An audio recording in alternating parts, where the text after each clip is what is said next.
Welcome to Audiogyan with Kedar Nimkar, a podcast that documents insightful conversations with Indian designers, artists, musicians, writers, thinkers, and creatives of all types. Here's your host, Kedar Nimkar. Crafts is an integral part of experimental creativity and a conduit for imagination of forms. Today, I have Devika Krishnan with us on Audiogyan. She's a founder of Studio Sattva and Arthouse. Devika graduated in ceramics from NID and did MBA from ISB, and since then has been relentlessly working in varied areas of design and empowerment.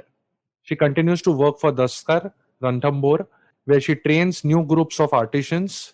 One of the topics we'll be discussing today is commitment to Kashmir, that is enabling young and eager Kashmiris to set up their crafts business with suitable market linkages to sustain themselves and those who employ. So thank you, Devika, for giving your time, and it's a real honor to have you on Audio again. Thanks a lot. Yeah. Thanks so much. It's absolute pleasure and honor is an understatement for me. No, I'm yeah, this is a very small project as compared to the projects that you have been engaged with and doing for last 20, 30, 40 years maybe. So this conversation I mainly wanted to document in form of a case study, predominantly commitment to Kashmir. And to get into those nuances, maybe we can start off with a more broader question to understand the landscape of art and craft in the country. What has been your observations? And then I have like very particular questions with respect to Kashmir. So yeah, I mean Sure. that's the. So yeah, you can start by telling like what I believe real India is still like 60% plus villages. Yes. So if you can give a sense of the broad landscape with respect to art and crafts in the country, and Sure. we'll open up more questions. Yeah. But my knowledge is rather limited. However, whatever little I know from my experience of the past 30 years, I will share. Like you said, yeah, close to 70% of our country actually resides in what I would call as lesser geographies, not even villages, because they could be B towns, they could be even just the slums and lesser geographies within large urban metros. And a great part, close, a huge part of our population does not have the sort of privileges that you and I have. Unfortunately, what we read in the papers and what is forever projected in the media is only stuff that is relating to us and catering to us. And this larger India that is often ignored. Agriculture, like we know, is our largest occupation, and occupations that are allied to agriculture traditionally for the past how many ever thousands of years are also the ones that are thriving along with agriculture. और कुछ नहीं तो हमारे पास किसान हैं, हमारे पास, there's one entire larger chunk of population for whom their occupation takes up their entire life. So when the rest of the world went through these multiple recessions in the recent past with the housing bust in the US and the IT bubble bust and whatever, really it didn't hit India that much because how much lower can we bottom out? Correct. In one sense, correct? Mm-hmm. Today's scenario is different. We're actually shaking our foundation right now. I don't know if that's a good thing. Yeah. So there are many questions, and along with agriculture comes craft, because traditionally when somebody is not sowing or harvesting, one is actually creating. So when you look at crafts from that lens, whether it is weaving or metalsmithy or pottery, these were all seasonal traditions that sort of dovetailed themselves into the larger tradition of agriculture. So we are an agrarian society even today, and whatever you might want to say about all the other various manufacturing sectors and automotive and IT and falana tikana, we cannot ignore that primarily we are agrarian. And because we are agrarian, we are craft based because it's an allied setup. Weaving, textile based craft, for example, is the second largest occupation after agriculture. But yet, where are we on the global, global scenario with our textile exports, handmade textile exports? Why are our looms shutting down at such rapid rates? Because we are not giving our age old, trusted, viable occupations the, the value they deserve.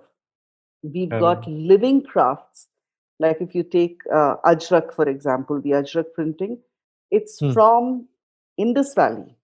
We have examples of Ajrak printed fabric that is 3,600 years ago old. Wow. We've got a shroud on Tutankhamun's tomb, which is Ajrak, which has Ajrak block printing. Trade was thriving then, and what was being traded out of India was largely cotton textile. The Greeks, the Romans, everybody wanted, whoever wanted Indian muslin, Indian textiles, and that brought us our revenues. And today we've just abandoned it. Yeah, I've read somewhere we were about 6% of the GDP for the world Yes. population. So yeah, it Yeah, was yeah. quite a significant number. And Yeah, and where are we today? And we're still chasing foreign dreams when we have a wealth that is happening right under our noses. We're not willing to look at it, hmm, and many people are entering the sector, but it's not enough. We are still at just the tip of the iceberg. We need hundreds of thousands of people to actually work and engage and build these bridges that would bring the glory back to our agrarian and our craft sector, the glory that we had at one point. correct. So you beautifully sorry to interrupt, but you beautifully mentioned that one is while one is not sowing or harvesting, they're creating craft, which is sort of very interesting to know because my the topic today is like Kashmir, and if you can give some insights about how come Kashmir is so fertile when it comes to crafts, because is it because agriculture is not as heavily exercised as in other parts of the country back then or today? It's actually quite the reverse. It is because privatization hasn't come to Kashmir as much as it has infiltrated the rest of the country. If we look at crafts in the rest of the country, I think it was giving subsidies to mills and other manufacturing sectors at the cost of handmade. And some geography like Kashmir, which was at that point, and I could be wrong in this. This is just my personal observation. I Mm, need experts to look into this field. mm, But from whatever I have experienced and I have studied and analyzed, is at that point in the late 80s, early 90s, when the rest of India got liberalized, a very thriving economy. And I think Jammu and Kashmir had one of the highest GDPs in state-wise in India till 1989 with their carpet exports and other exports that they had. Um, that geography completely shut itself out from the rest of the world because of mm, insurgency. Yeah. So mm, while the rest of us got our Googles and our Amazons and our, Levi's and our Coke and Pepsi and whatever else, all the plants and the machinery and the offices and the MNCs coming up, there is zero privatization in Kashmir. Obviously, nobody would want to invest in a conflict land. And so it's almost like a capsule preserved in time. mm, And I would think that's the only positive light, that little silver lining in the gray cloud of insurgency, that we see that so many craft and traditional practices were preserved, and it was the only thing people knew, and it was the only avenue people could access agriculture and craft. So it remains still that more than 60% of the households in the valley are associated with some avenue of craft or the other, whether it's trade, manufacture, whatever, but they are associated with some craft or the other. mm, mm. So it's quite the reverse. It's the lack of privatization that safeguarded our heritage Yeah, in a conflict. it's a tragedy, but yeah, it has also the positive side to it. Yes, yes. You'll hear time and again. I'm a hopeless positivist. Okay, hopeless, hopeless optimist. And before moving to commitment to Kashmir project, has anything changed post 370? Uh, well, it got really bad with 370, with the whole blackout that happened for months together. And really, nothing much has changed on ground, other than promises having changed. Politically, there's been a huge change because all the smaller regional parties that were pitted against each other have all suddenly uh, joined and aligned, and they've got this one common enemy.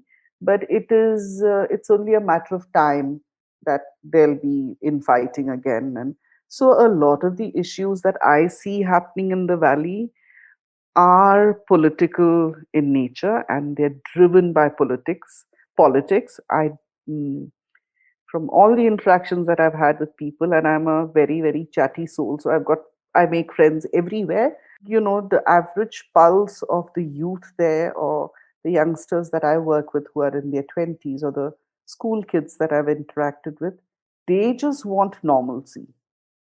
They just want to get on with life. They're like, bas bahut ho gaya. We are, we need to have access to good education. We need to have access to travel. We want to see places. We want to sell. We want to buy. We want to, they just have the normal, regular aspirations that we all have. I think a larger part also, a contribution is their access to social media, which also was shut out for months together last year. Even now they're on 3G, but I think Geo is being rolled out, some Geo cable, something, something. But whatever it is, what But that will have its own repercussions, because then it's like a monopoly. Then it will be yeah. So all these things, I think I look at all of this cyclical and in a more philosophical way. We start. So I think we are heading nationwide, or possibly even globally, into a monopolized world. The sooner we come to terms with it, the better for us, because frameworks, so this is a monopolized framework is a framework. The sooner we understand it, the sooner we can manipulate it and work our way around it. correct. Again, the optimist. वैसे भी generally बोला है ना कि कलयुग की तरफ जा रहा है, तो कलयुग में मोर होमोजेनाइजेशन हो जाएगा, everything will become flat, and yeah, that's where the diversity will go, and you'll like वापस involution. So what I feel is that in the um, we don't. So that's the whole thing. I keep telling people, we don't have to do a this or that. The world is never black and white. Even in a monopolized world, there will be so many shades of gray that we need to celebrate those grays. How do we still operate in a black and white world while still safeguarding our shades of gray? I don't know, in a very abstract sense, which means you will have to redefine your gray in its amount of black and white content, but still it retains its grayness. You know what I'm saying? So how do we protect our diversity within the monopoly is what we need to start looking at. Not lament the fact that we will lose our diversity, nor happily abandon it singularity, but within that monopoly, how do we celebrate diversity? What are the channels that so everything can exist together? Yeah. I don't know whether I'm getting my history right, but I think when Alexander was conquering, we had Buddha on this side. So there's the both the sides are balancing out somewhere or the other in the larger scheme of things. Cool. Yeah. So, like, what is commitment to Kashmir? If you can talk about that, and how does it work? How like active? So commitment to Kashmir was this. I mean, Mr. Jain, who set up the Crafts Museum in Delhi, and his wife Devaki Jain have worked relentlessly for the in the craft sector as the voice of the artisans, in showcasing our craft styles across decades. And he, towards the end of his years, he had this grand vision of actually doing something for Kashmir, pulling it out of its what should I say, the state that it was in, and give people hope. And how do you give people who are constantly caught between terrorists and military and this and that and this party and that party, and it's no longer an India issue or a Pakistan issue or anything, it's a global issue. We don't want that wound to heal because there is somebody is benefiting somewhere from that wound. And as a result, these millions of people are paying the price for it. So how do we generate hope within the system?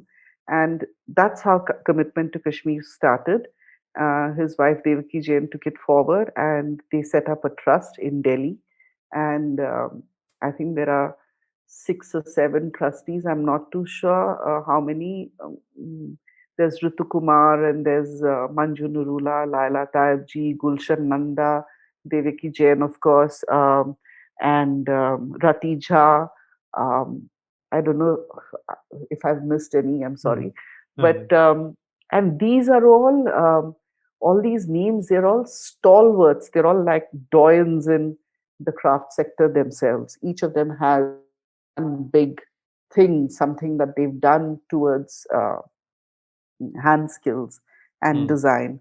And so somebody is associated with Dastkar or Cottage Emporium or NIFT or Craft Revival Trust and Crafts Council of India. So they brought us together. They had a bit of funding to begin with. Mr. Jain had actually kept aside money, and they did a first cohort, I think, in 2012 or 13, before the flood. They did one cohort, and it was very small. They actually disbursed about 4 lakhs or whatever it was. I forget the money. Shruti had mentioned it to me. I wasn't a part of it then. And they worked with Craft Development Institute, which is our ground partner in Kashmir. So you can't operate in a geography like Kashmir without having somebody local supporting you.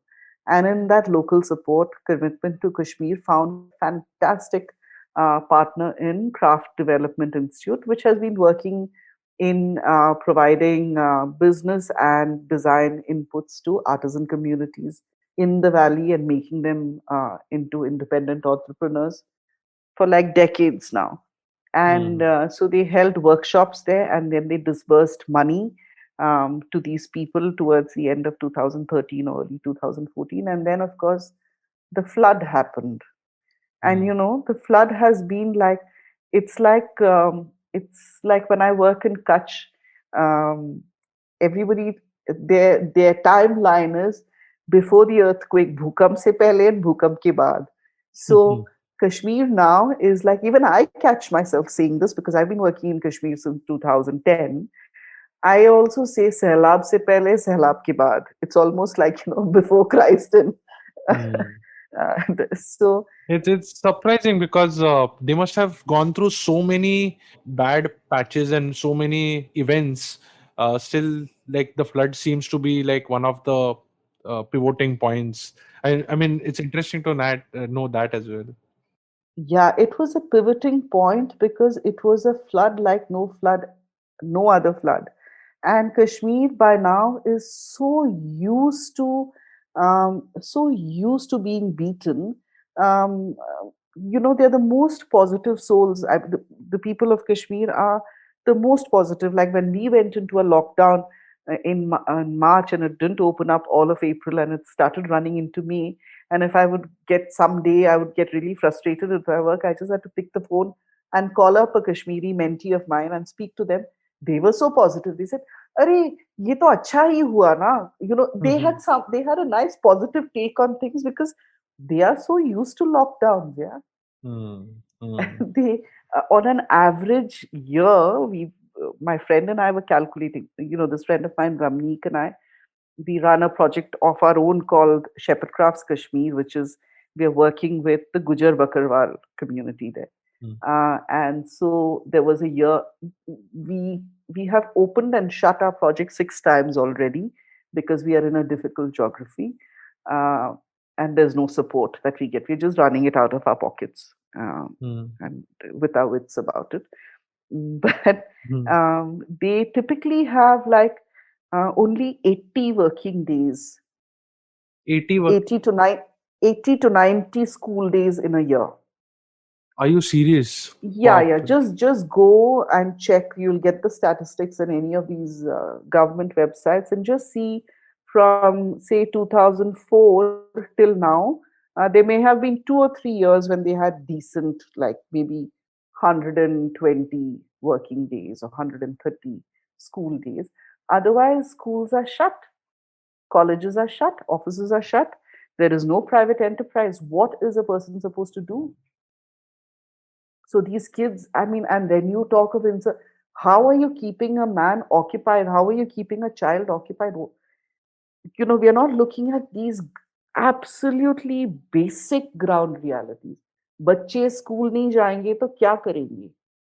What happens to the future? And the mentees that I'm working with in Commitment to Kashmir right now, fabulous kids. They are mostly in their 20s. They are all born into conflict. For them, having a soldier and a sandbank, a soldier in fatigues with a gun in his hand is normal. Every 10 yards under every third tree is one soldier posted.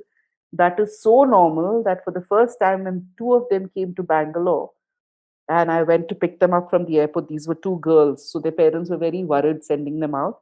And I said, "Don't worry, they'll stay with me." So then there was some relief. So I went to pick them up. One of the girls actually turned around and told me, "Ma'am, you never told us how unsafe Bangalore is." So I said, "Why? I mean, it's as safe." Much. She says, "Nee, Srinagar is much safer than this." So I said, "Why do you say that?" She says, "Aapke yahan to एक भी military दिखाई नहीं दे रही." And then how do you explain to a person that we are so safe that we don't need soldiers about us? Uh, it's just a different reality. So, we have lost thread now. What are we talking about?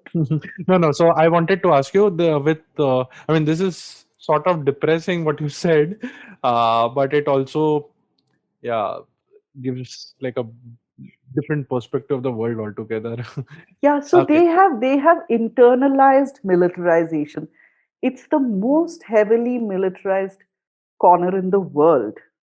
Okay.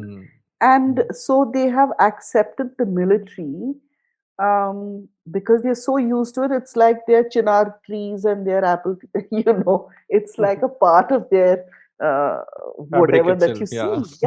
Yeah, it's a part of their, yeah.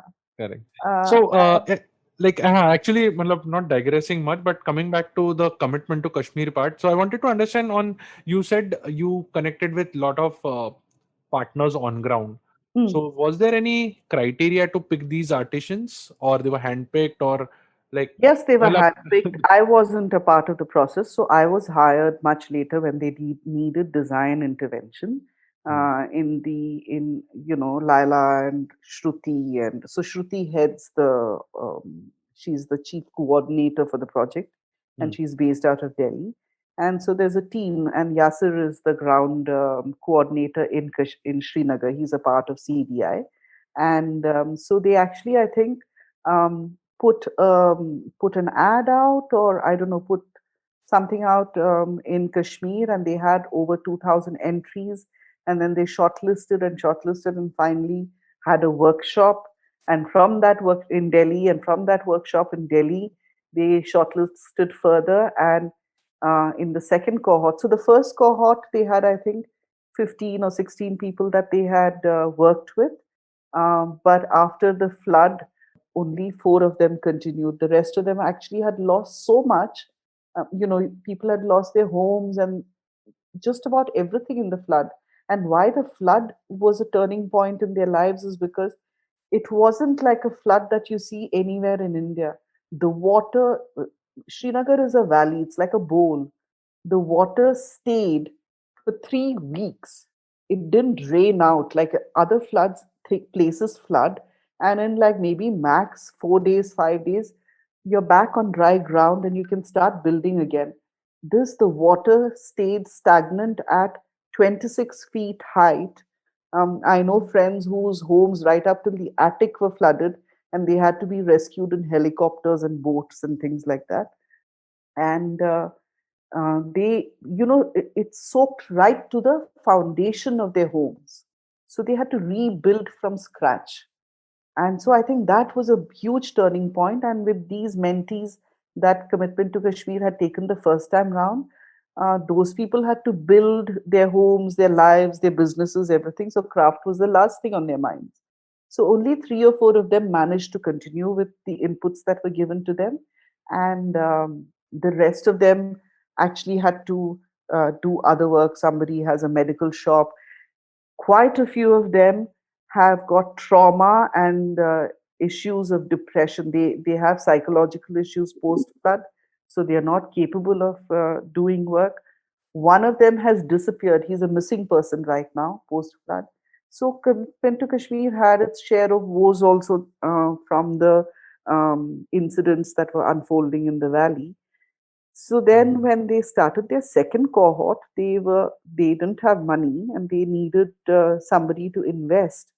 And no one is willing to look at Kashmir, even for to their invest, yeah. Yeah, even for funding or CSR, nobody wants to work in the valley. In that sense, I think Titan has been quite the pioneer to have faith in a project like this and to set aside a fairly large amount of money for a 2 year intervention. And because of that, Shruti and Laila and whoever it was who was planning this whole thing, they could actually scale. And they said instead of looking at 10 artisan entrepreneurs, why don't we look at 30? So they shortlisted out of these 200 odd people. They finally shortlisted 30. The only criteria they had was these people had to have some connection to craft within their homes and neighborhoods. Cool. And you also said that they employ further also. So these Yes, sort of so people, what are their skill sets in general? I mean, I was going to ask you what are the challenges, but after listening to this thing, I would say not in terms of the daily life sustaining challenges, but generally, if there is 5 to 10 artisans or these 30 people, what sort of profile do they have? Do they have like factories or small textile setup? So, And no, so they are, I would say it's varied. So, we had absolute novices. For example, one of my mentees is Inshada, who's now a very, very eager, a very, what should I say, committed entrepreneur right now. She's really pushing her brand out. It's a joy to see her function right now. She was a student of CBI. She was doing her master's in craft management, and she hadn't even passed out of the college when she was chosen by Commitment to Kashmir. And she comes from a family of carpet traders, but her whole thing was she wanted to take up a craft that is most common and so fetches the least amount of money. And so, how does she work in a craft like that where she can enhance the income of these people who earn a pittance for that particular skill, which is chain stitch embroidery? She knew nothing of chain stitch embroidery, but she had access to artisans and and then she had this craft manager. So on one side is her, and then you have people like Aslam, who's been a coppersmith all his life and has run his coppersmithy business all his life. And he's a seasoned sort of artisan. So we had varied people. So with someone like Aslam, with Inshada, I would say in business terms, Inshada was the startup level, whereas Aslam was at a ramp up level. So we had okay. And so how do, like, what are their main challenges in terms of when they're making a product, to design, to market, to reach out, to connect? what are how does commitment to Kashmir help these artisans in a very broad sense? Because detail में तो मतलब बहुत nuances रहेंगे. हाँ. बहुत है. No, I'll tell you that in a very broad sense, the largest thing is access to market. One is access to market to source the right material for work in, and two is access to market to sell. And commitment to Kashmir that way has been a fabulous bridge. In Kashmir, when you work in Kashmir, where, unlike other geographies, even simple stuff like cotton duck fabric that is dyed properly, poplin nahi milta, anchor dhage nahi milte, button buckles, zips of good quality nahi milta, copper is of very poor quality, and then you don't have the right tools. They are sitting with Adam ke zamane ka sewing machines and whatever else, because I told you they're like frozen in time, whereas the rest of the world has moved on. In that sense, C2K has been so good. They not only gave them design, we were all there to give design input, of course, but then C2K felt that design is one thing. So an embroiderer can embroider the most beautiful pieces, but there's a huge gap in tailoring skills in the valley. So they actually got some of these craft mentees, these C2K mentees to Delhi, and at NIFT, they gave them like state of the art training in tailoring. So in garment construction, in bags, and working with leather, so those sort of skills. Then made sure that they were given the right kind of machinery and equipment, gave them access to the right kind of resources in Delhi, Bangalore, Calcutta, wherever it is that they could source, so they could source their raw material from. So like Tariq, who's a Sozni embroiderer I work with, Sozni was always limited to shawls and stoles in wool. And we started doing embroidery on khadi saris. And that's a game changer because nobody has done that. And then you can reach out to markets in tropical south, in hot and humid east. It's no longer limited to Delhi winters. You know what I'm saying? So, and Yeah. then the other thing commitment to Kashmir did was actually took up stalls in various crafts bazaars and at various events and had these people come and sell themselves. So they managed to travel outside in Kashmir for the first time and see what a market looks like and interact with clients directly. Wow. It's so inspiring and so fascinating to know.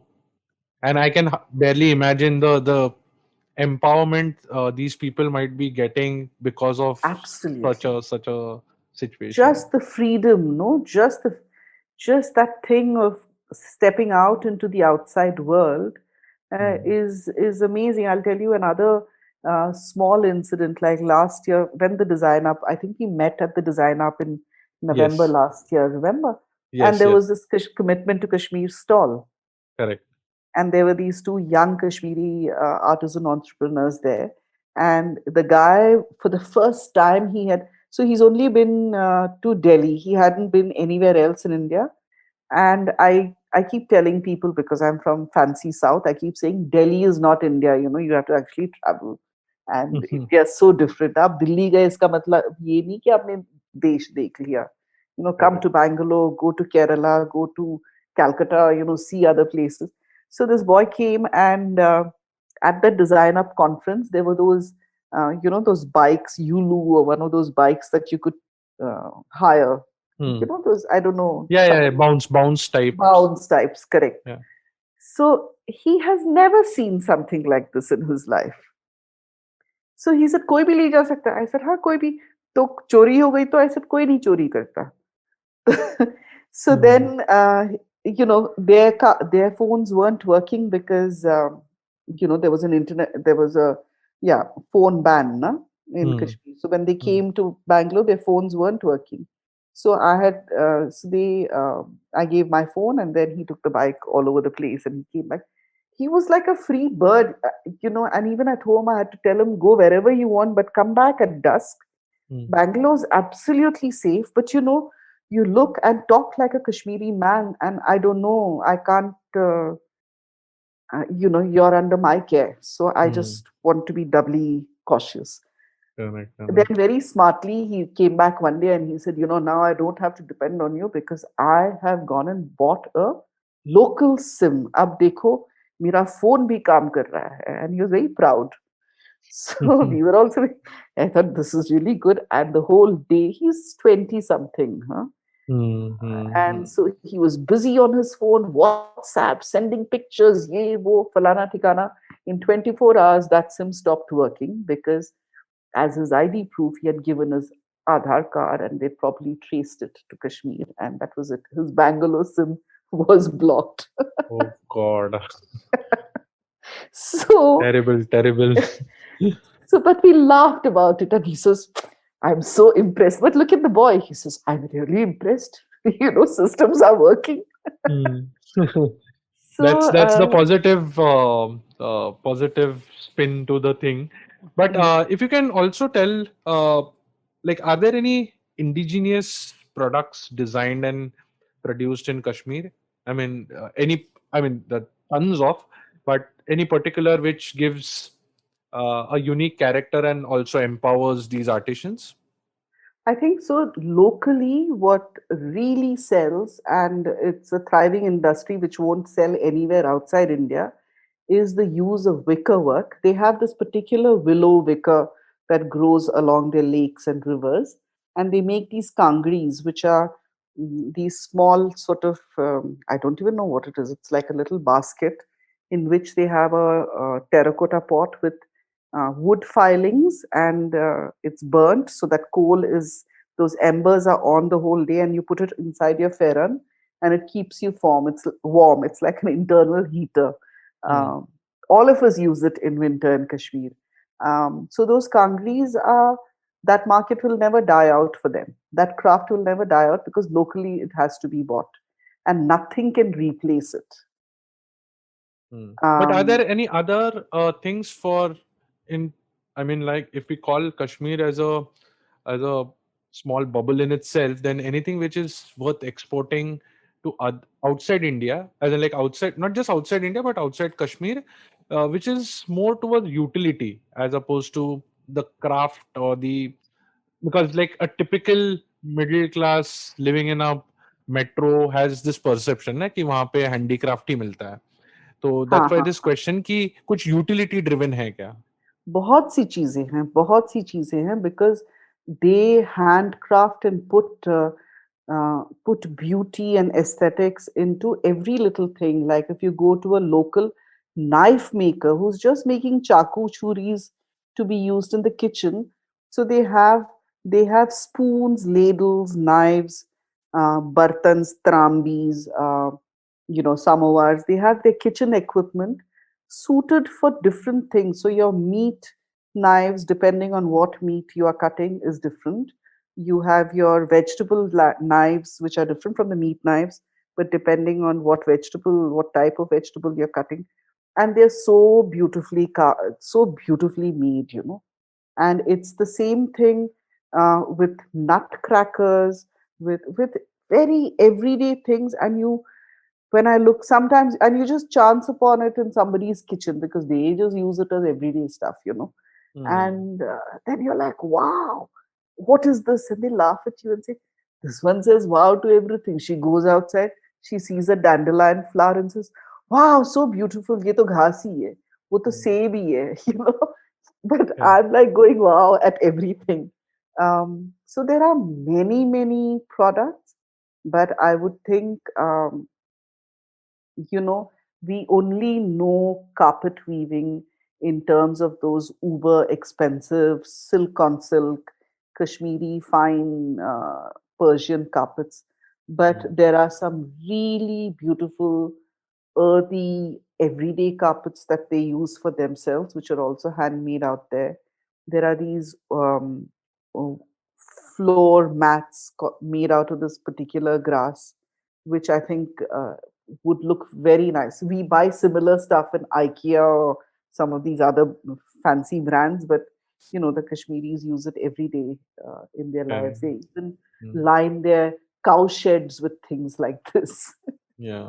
What they use regularly sounds very exotic to us, but yeah, Us, yeah. that's For the them, it's every day. Yeah. correct. You know, So simple stuff like at the end of every street, there's a nunwai, there's a baker. Okay. And hmm, that baker has his own tandoor, and the whole day he's baking all sorts of types of breads. Okay. And hmm, they have some 20, 30 varieties of bread, and they drink tea the whole day, and they have different types of tea. So you begin your morning with nuncha, which is the salty tea, milky salty tea. And there's a particular bread that goes with it, which you sort of butter and then you dip in your tea and you eat. Then mid morning you have another tea. Then after lunch you have your kava for digestion. Then you have early evening you have what they call Lipton cha, which is your ordinary regular जो चाय अपन लोग पीते हैं ना वो वाली चाय. hmm, hmm, फिर hmm. रात को फिर से. And with each of these 5 or 6 teas that happen, there is a separate bread. There is a separate bake item that comes. And this happens every day in every street. And it's a way of life. And I'm thinking, then when I think back, Bangalore used to be like that in the 70s, you know. So we have lost a lot of our traditions in urban India and in most parts of India. But I think rural pockets and most of Kashmir still preserves it. Hmm. So the second last question which I have, I don't know whether it should be asked, but looking at the entire conversation, I can, if we can abstract or zoom out Hmm. more philosophically. Hmm. So Mumbai is like the financial capital of India, but it also has the biggest slum in Asia. तो जहाँ पे मतलब इतना अमीर है तो कोई गरीब हो रहा है, नहीं? हाँ, हाँ. मतलब फिलोसॉफिकल लेवल पे तो वैसी Kashmir despite being in terror और disputes and a lot of what are not so happening situations for the last 7 decades, yet it is like the most beautiful thing or when it comes to design or craft. So how do you reconcile this thought कि मतलब what is your take on कि इतनी सुंदर जगह है but so scary.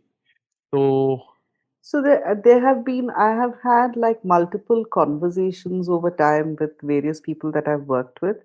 And there's this one person who's a papier mâché artisan, Hakim Saab, and he says that, you know, in the worst, in the peak of insurgency in the late 90s, he says it was his nakashi, it was his painting that took his mind off the ugliness that was happening outside.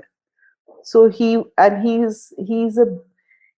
like one of those absent-minded professors. I consider him an ustad. You know, he must be in his 70s, and so he has a hilarious take of everything.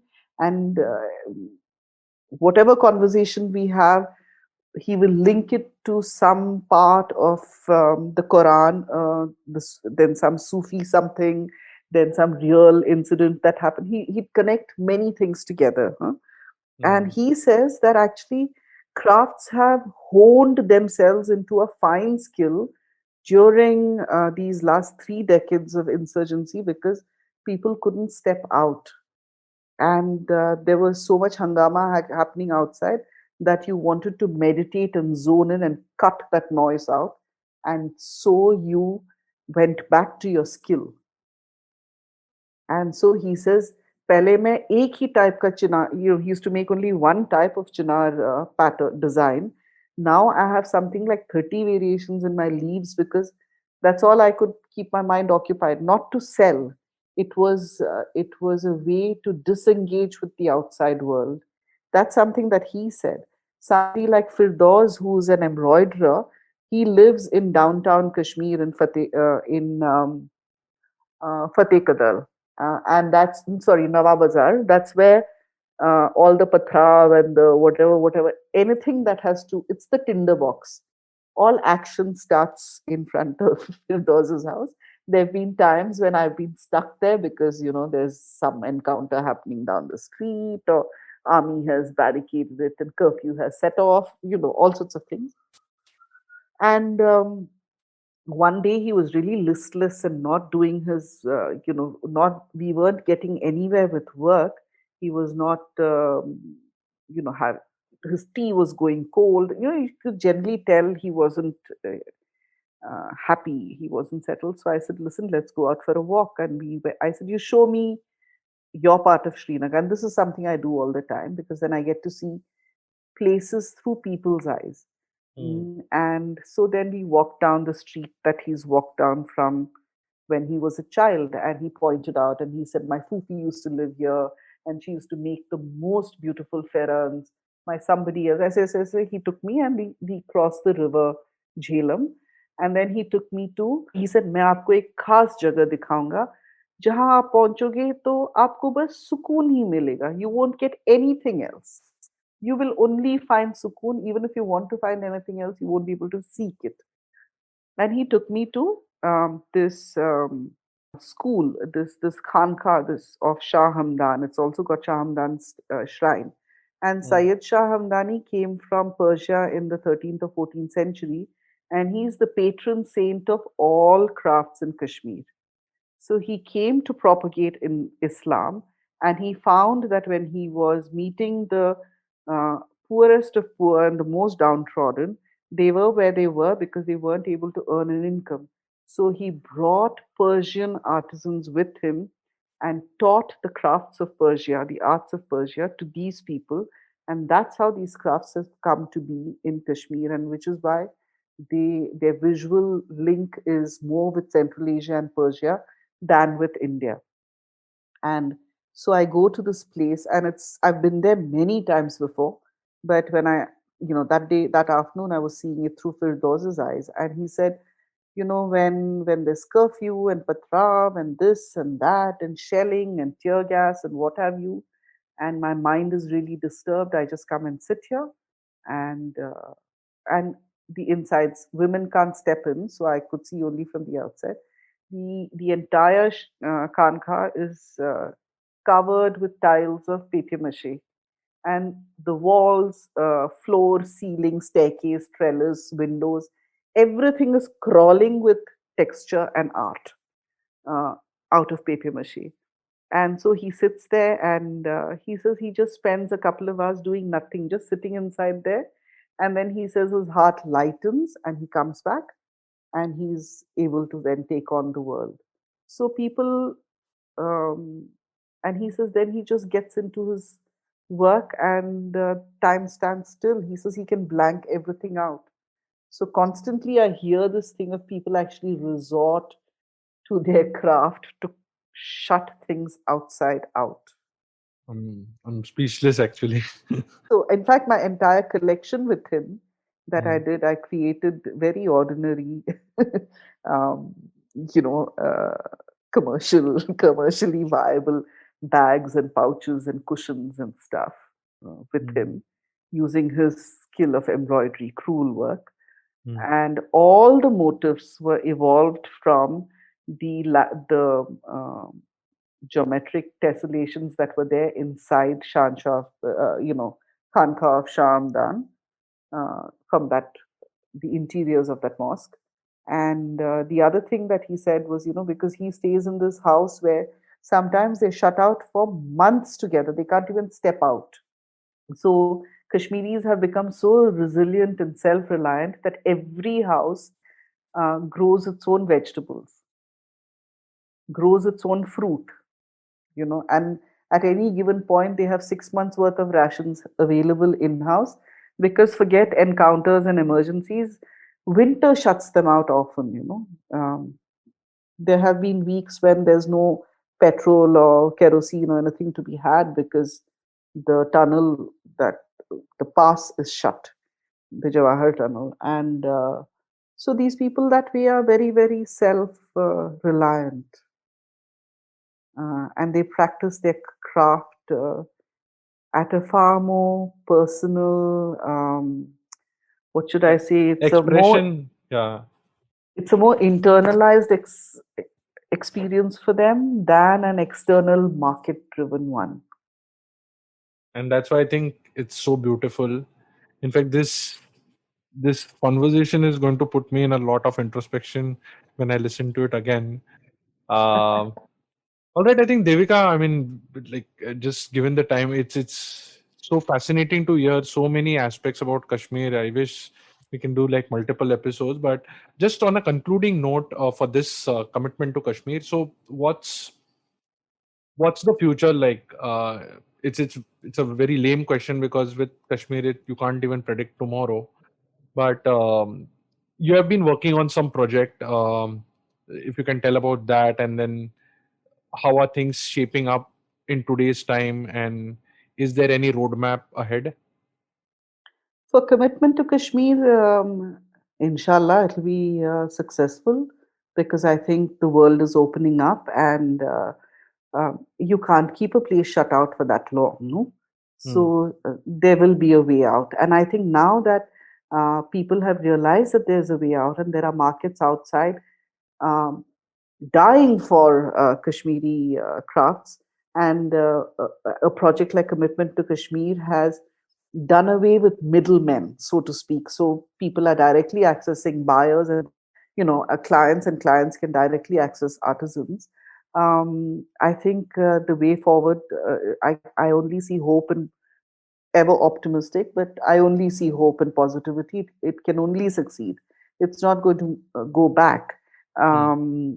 And Commitment to Kashmir itself started its own commercial platform called Zaina. And they are selling a lot of the artisan products online themselves and participating in exhibitions and stuff like that. Okay. So I just hope it continues and just grows from strength to strength. Hmm. um, I'll keep helping uh, whatever help is required. That's a Great, given, and Shruti knows it. great, so, great. but right now, I'm not that engaged in commitment to Kashmir because Mm-hmm. my time we had signed up for a 2-year contract and that's over. So Okay. officially, I'm not working there, but unofficially, of course, always available. I'm Mm-hmm. right now, I've taken on a full time commitment in another very interesting, what should I say, scenario. I'm heading a handloom startup in a small town called Yemiganur in Andhra. Okay. And there's a huge focus right now suddenly on handloom. So many sari portals have come up and so many sari connoisseurs have come up. Everybody is into weaving or celebrating some weave or the other. I see on Facebook every day some 5 new people have adopted some weaver cluster somewhere. And it's fantastic that there is this reawakening to handloom, at least in the country.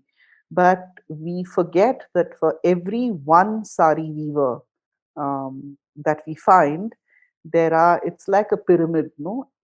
If Hmm. one sari weaver is at the apex of the pyramid with his fine skills and earning a higher income, compared to the rest of the weavers, there are at least 10 at the base of the pyramid, 10 to 12 at the base of the pyramid, who can Hmm. only weave sackcloth, lungis, towels, bed sheets, and other coarse count stuff.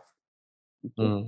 And while all of us are focusing on saris, and more saris, Banarsi, Paithani, Ilkal, Falana, Thikana, jo bhi ho, um, what happens to your तौलिया, bedding, that kind of, Hmm. Hmm. वो Hmm. कहाँ जाएंगे? उनका क्या होगा? Correct. आप 10 की देखते हो और 100 की जिंदगी का कोई नहीं देख रहा. So I've been fortunate that I've been given this project where I have to address those at the bottom of the pyramid.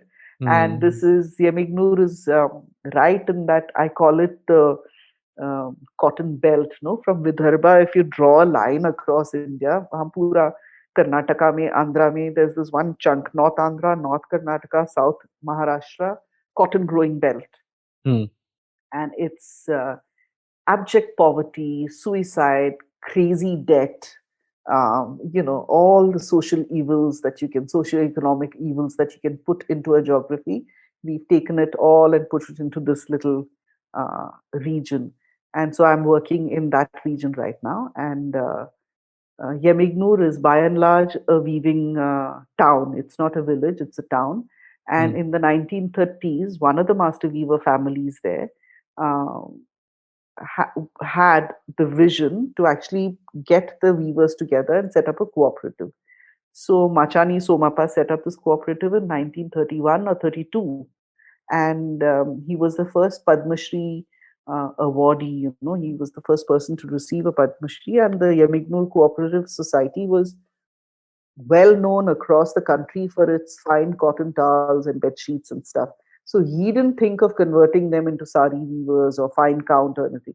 He just took whatever they had and sort of brought them together, set the business process correctly, and connected them to markets and helped them sell. So this little geography was thriving till liberalization happened and till the state government took over the cooperative society from privately owned. It was a society owned by the weavers till then. And then, to nobody's fault, I mean, I'm not saying the government or anything, whatever, it just went pear shaped, and there was embezzlement and some pata nahi kya kya. And it sort of one entire generation of weavers now, since the 90s till now, um, they are barely managed. They're just living. Okay, they are not alive. They're living. So they earn 14 rupees is the labor that they earn from the cooperative for a towel, and they can weave about 6 towels a day. 6 towels a week? A day. A day. That's like 80-90 rupees a day. Mm. A bed sheet weaver earns 45 rupees for his labor for weaving an entire bed sheet. What are we talking about, Yeah. So, and the thing is that the weaver is also not thinking, because he's getting his free rations from the government. So ये नहीं कि वो भूखा मर रहा है तो वो कुछ करे अपने लिए, उसके लिए उसका बेसिक खाना तो आ रहा है. The cooperative is providing him, or whoever, even if it's master weavers from other towns, they're providing him with his cotton. They are putting his walk from. All he has to do is run the shuttle up and down. Everything else, somebody else is taking care of for him. The whoever his employer is, but that employer is doing it at the cost of something. So repair, कुछ repair करना है तो हाँ मैं आपका repair कर लूँगा, but it will be cut against your wages. And that has added up, and each of these weavers has a debt of at least 40 to 60,000, at least. And their whole life, they're not going to be able to get out of that. But they're not questioning it because they're not hungry. They're not able to get out of their situation because there is a B grade market that will buy their 50 rupees ka towel. So it's a strange catch-22 situation, because they at one point wove the best of home linen, and now they're making bed sheets for the railways. You know what I'm saying? Yeah. Here we are saying, अरे हम सबको employment दे रहे हैं, उनको इतना order है कि वो कुछ नहीं कर सकते. But what are you getting the guy to weave? You're just giving him white kora kapda to weave when he's capable of doing so much more and earning so much more. You can't keep people at subsistent levels of income and then claim that at least they're earning something. Where is dignity of labor there? So what you're trying to do, is it, if I'm reading it correctly, it's more like a change the pyramid to make it like a honeybee kind of a network. Absolutely. Yeah. So how do we enhance income levels? How do we, what should I say, generate self-worth? How do we get people to realize that they have magic in them, You all have magic in them. How is it that you're appreciating my magic and I'm not able to appreciate yours? Simple as that. Correct. So we had a whole lot of in all the various streets that these weavers live in. There are about 3,900 weaver families in Yemignur, 10,000 handlooms. The next generation, very few are taking up weaving. Most of them have a college education. Most of them are coming to Kurnool and Bangalore and wherever else. Yemignur itself has a sister concern set up by the parent group that has set up my company, which provides IT solutions. So a lot of the weaver children are getting into IT. And then what happens to an occupation that has survived thousands of years and is absolutely viable? I didn't like. I think we'll conclude on this note, but I can't stop asking you. Like, Ask, no although problem. although you have highlighted like uh, sort of the depressing situation that we are living in this country. So, what keeps you happy? I mean, it is just the attitude, or now you have made peace with it. Uh, I don't think I'll ever make peace with it because then I'll stop working, no? Yeah.